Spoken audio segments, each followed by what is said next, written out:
have Kim Giebel, who's a senior casting producer with Doron Ofir Casting out in LA. She has cast some of reality TV's most recognizable shows and talents.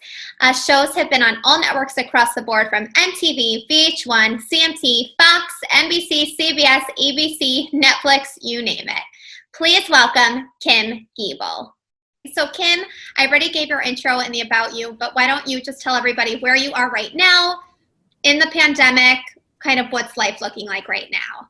What level of the pandemic have I made it to? I gotta say, just working here at my dining room table, so fancy. I'm not even gonna show you the setup, but I have a stand-up desk that I use too. Today we're sitting down, but we're just, me and the two cats just sitting here, Skyping people, Zooming people all day long. It's been a wild ride. Oh my, and where are you? You're in LA? Yes, sorry. Yeah, I'm in North Hollywood, Los Angeles. Toluca Lake is what they call it, but I don't know where the lake is. I'm in North Hollywood. Amazing. So we're going to dive just right in and really talk about the casting side of things because that's your expertise. So what would you say are your tips and tricks to stand out in a casting, especially when it comes to reality TV? Because, I mean, you've seen, hundreds of thousands of people. You've done so many self-tapes. And actually, I want to say, even before the pandemic, weren't all your castings virtual anyways before all this? Great question. Yes, for the most part, everything has been on Skype, I want to say, since 2016, 17. Yeah, sure, we would have people come into the office, which was great because I love that in-person interaction. But yeah, I've been the Skype queen for a long time.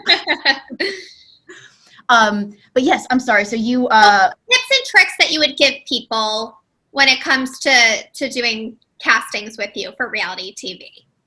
First of all, if we're going to be virtual, please brush your hair. Okay, let's brush our hair. Now my doorbell's ringing. No, okay, so it's all good. Yeah, so I say wear something that kind of stands out. Be memorable, but not too memorable. Don't have a bunch of glitter all over you unless you are known as being the glitter queen. Look like yourself. We always say be yourself. What that really means is don't hold back. Don't filter yourself. Don't censor yourself. The more open you are, I'm not your priest, but the more open you are, the more fun we're going to have in the interview. And I hate using the word interview too. It should feel like a conversation. Yeah. But what would you say, because there's so many interesting people out there that kind of, that have their own story, especially when it comes to reality TV, but what is that it factor that's this person is bookable. We know this person is going to be America's favorite. What's that it factor, would you say? That it factor. Everyone's got to find their own little spark. It's if you have a fun accent or a loud voice, I want to hear it. I want to hear it loud and proud. If you have a weird hobby or interest, you better share that weird hobby or interest, or unique, I should say.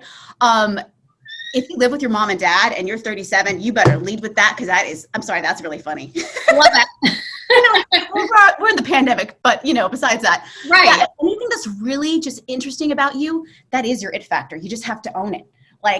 Even if you feel oh man, I've gained weight in the pandemic, you better own that weight. Own it. Show it off. It's all about just owning it. Just being you, not trying to put anything on, but just really being you. And those interesting stories that come out is what make you special and memorable. Absolutely. Owning it. Yeah. And I'm sure you've seen, a bunch of crazy tapes. What would you say, what are the ones that kind of stuck out to you, even if it was terrible? What were the ones where you're oh my God, I will never forget this self-tape? Oh my God. I hope I don't regret saying some of these things, but you know what? We're just going to go there, Jaclyn. Yes. I've interviewed people who have had sexual objects in the background. I'm oh, and I don't want to embarrass them. I'm can you move your camera a little bit? Keep going. A little to the right. Or, I just have to say it sometimes. Hey girl, I see that thing over there. You just got to move it and then we'll have a good laugh. That is I did interview a girl last week and, I really am observant. I like to notice things. I don't know how I skipped past her bong for 30 minutes. I was going to say, when you said that, I was people probably just have their bong sitting on their table. Yeah. But I think a lot of the memorable fun auditions I've had are just people sitting outside in their backyard and like, I don't know, like the gardener walks by. Or I interviewed a girl once who had a pet parrot. And she had her parrot on the shoulder the entire time. She actually made it on a show later on, but it cracked me up. It was so funny. Memorable tapes when people's parents, like if I interview people in college or whatever, a lot of time they live at home with their parents will pop up on the screen and they'll give them a shout out, and it's kind of cute. It makes it memorable. Oh, and also I love it when someone dances for me. All right. I love it.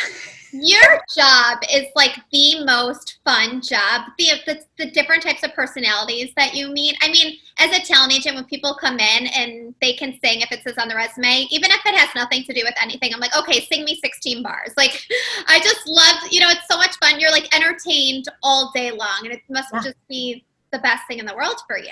Never a dull moment. I mean, it's such a overused phrase, but really, it's really true. Oh my gosh! And then, what would you say has been like your biggest success? Over the years, I think that one show that just always stands out, and it was so long ago now, but Rich Kids of Beverly Hills.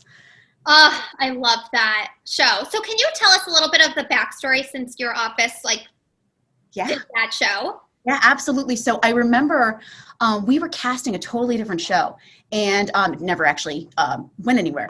But during that time, my boss, Doron, heard about a group of friends who are wealthy, living in Beverly Hills, and they're really funny.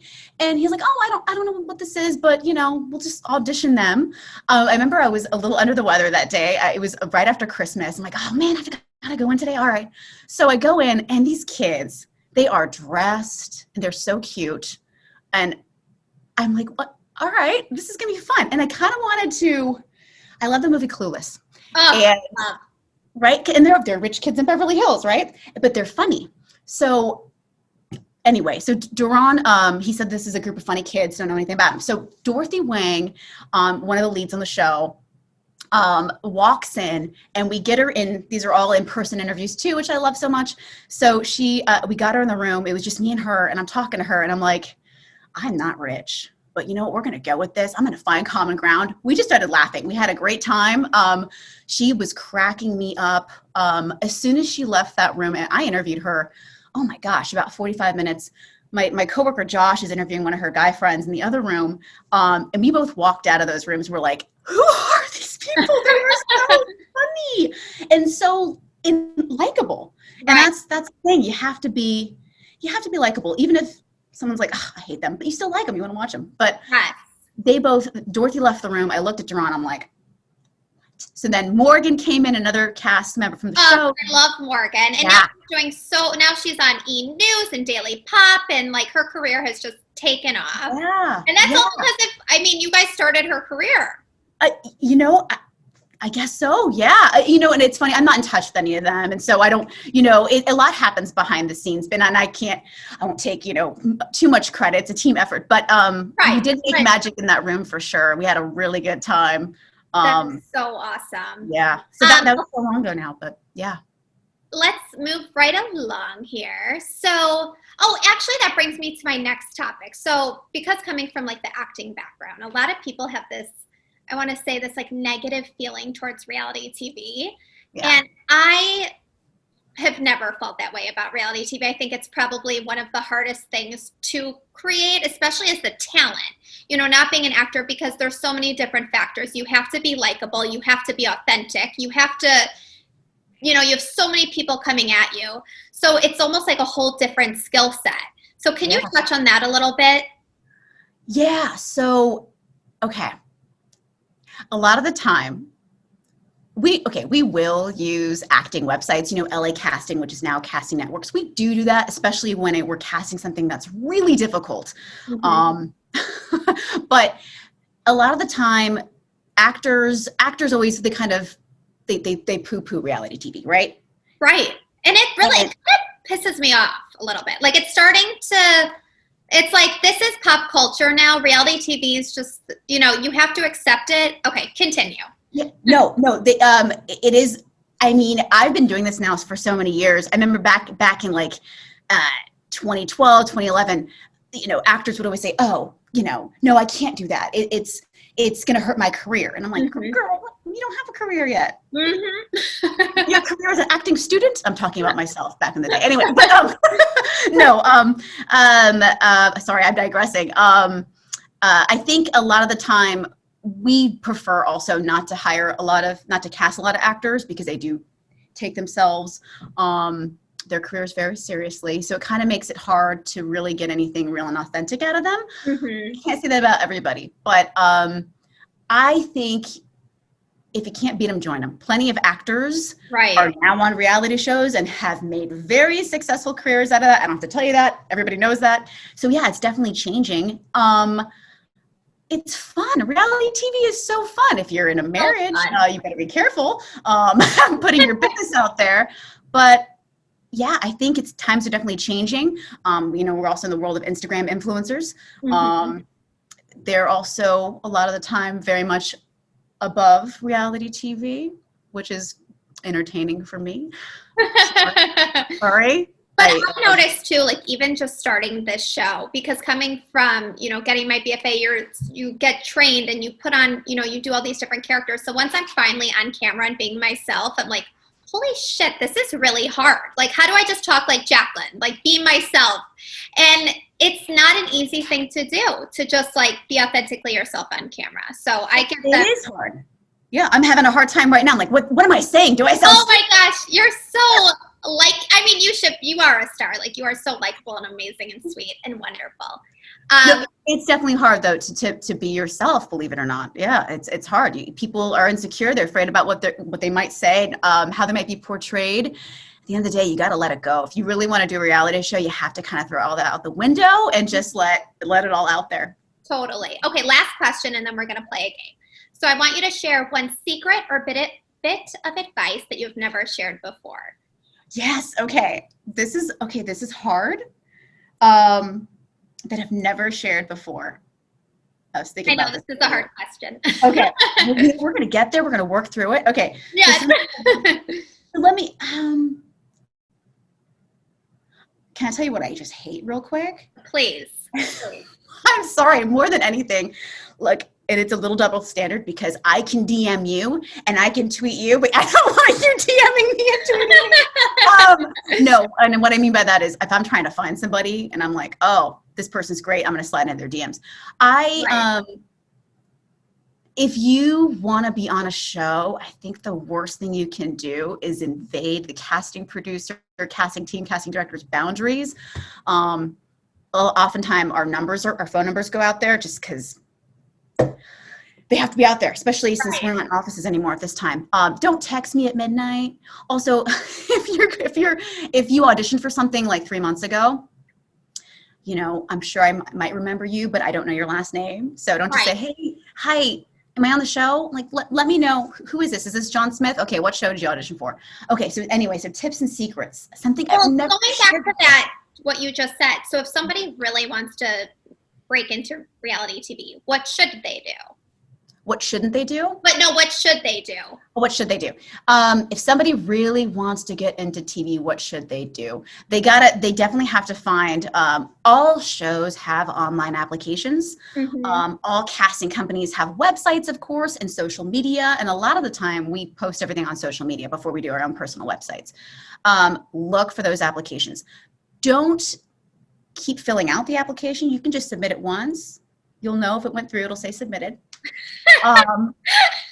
Also, don't be the person who auditions for shows over and over and over again. Don't be the person who's been on one show and then 3 months later you're like, oh my God, can I be on the show too? No, because you're under contract usually for about a year. And God bless you, we just saw you on TV, you were so good. Give it a minute, Yeah. That's great advice for people to hear. Because sometimes people are a little too eager and like too hungry, and it could be a turnoff to casting. Like, just take a moment. And I do feel bad because I've met so many great people, and occasionally I will stay friends with people. It's actually usually people who aren't on shows. Just, I don't know why, we just stay. Maybe it's a boundary thing. I want to answer that question though. And it could maybe be something too that you have shared before, but it's just something that you don't talk about a lot. Well, answer your phone.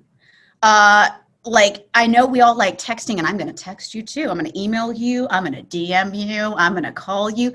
But put a voicemail box on your phone, then delete all your messages too. I know it's 2021. We don't like voicemails. But if you want to be on the show, you better like your voicemail. Yeah. And also, again, show up for the audition. Like, look, fresh-faced. If you're not feeling that cute, then tell me why you're not feeling that cute, because that could be really funny. Yeah. What else? Secrets. I think that's perfect. Okay. I love it. It's so wonderful. Okay, we're going to take a break, and then we're going to play the game. So Stay tuned.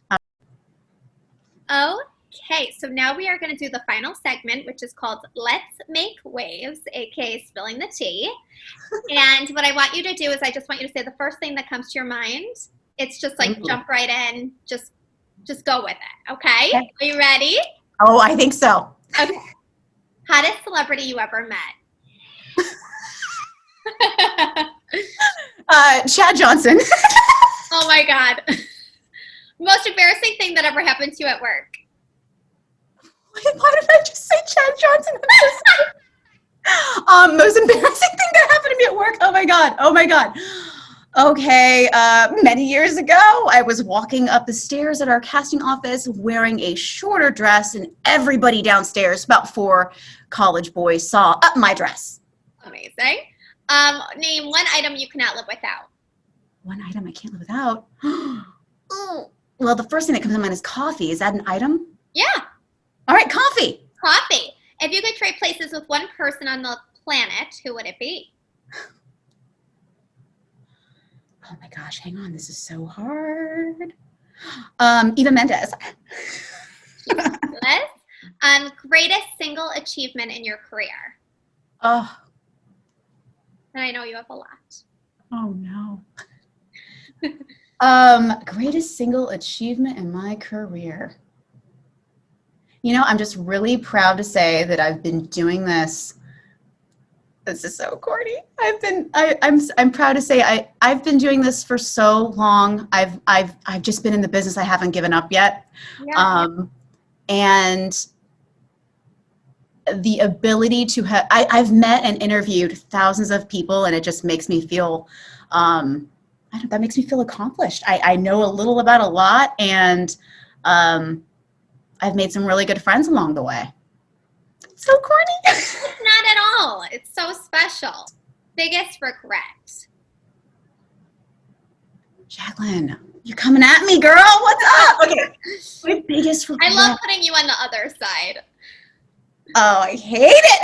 I'm just kidding. I like it. This is good for me. This is getting out of my comfort zone. Exactly. And that's what that is what this podcast is all about, is getting outside your comfort zone. So I like that. All right, we're gonna do this again in a year. Okay, hang on. Biggest regret. And this is career or personal? Got lots of personal regrets. Either. You know what? Ugh, I hate that I'm going to share this, but I also love it because this is good. I do regret, I moved to Los Angeles, well, not from very far away, Orange County, California, but I did want to pursue acting, and I didn't get very far because I auditioned for a reality show and then I started working. But I do wish that I got on stage more, or that I performed more. I do. And then we talked about this prior, but so you auditioned for Paris Hilton's, what show was it? Okay, so back in 2008, I was a baby out of college. I saw a casting notice for MTV's Paris Hilton's Next Best Friend, and I filled out an application as a joke. I was drinking wine on my couch. I'm like 23. I'm like, you guys, my roommates, what do you think of this? What does this mean? Filled it out. Like 2 days later, they called me. I auditioned. It was at Doron's casting office? It was at Doron's office. Oh he and this other guy, Ryan, auditioned me. I thought I bombed it. I really did.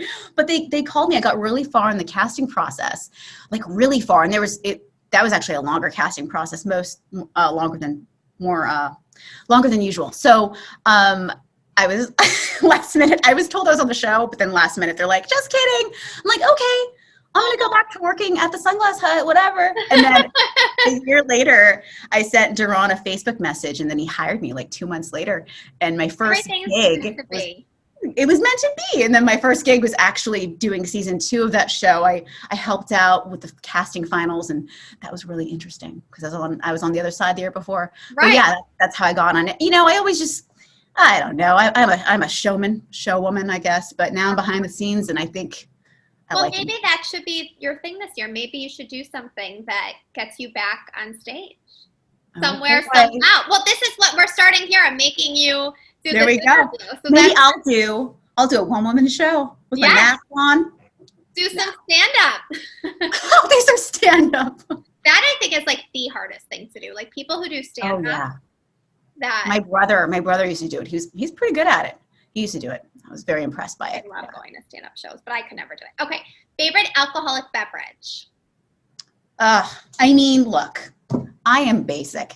Give me a red wine, or... What kind of red wine do you like? Oh, I'm a Pinot Noir girl, you know? That's me. Not too fruity, okay? I like something dark, a little dry. Yeah. I don't know what I'm talking about. Basic. I'm like a vodka soda girl, so I'm like as basic as they come. Love Tito soda. Can't get wrong with that. Yes. So the celebrity crush.